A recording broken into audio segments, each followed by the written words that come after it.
Hi, I'm Bill Doherty, and I have been living in Bourne for several years. Before that, I lived in Harwich for 30. I've been part of the libraries in both towns. I'm a life member in Harwich, and I'm also a life member here.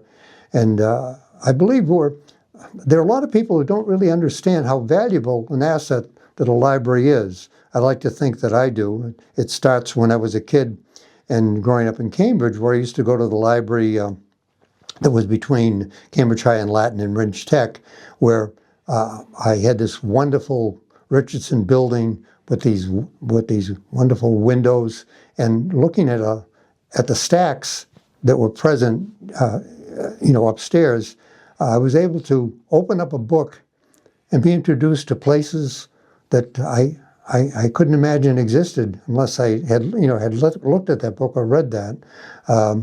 And over the years, I've really appreciated what a library does.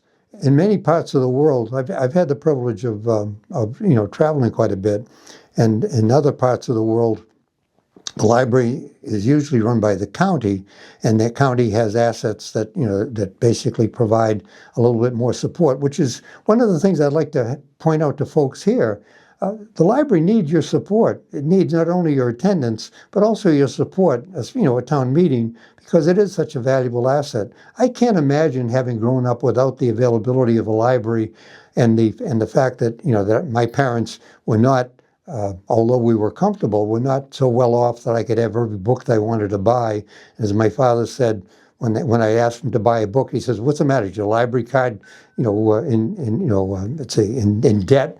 And of course the answer was, it certainly isn't. But in any case, if I was to give one message, I know what libraries have meant to me.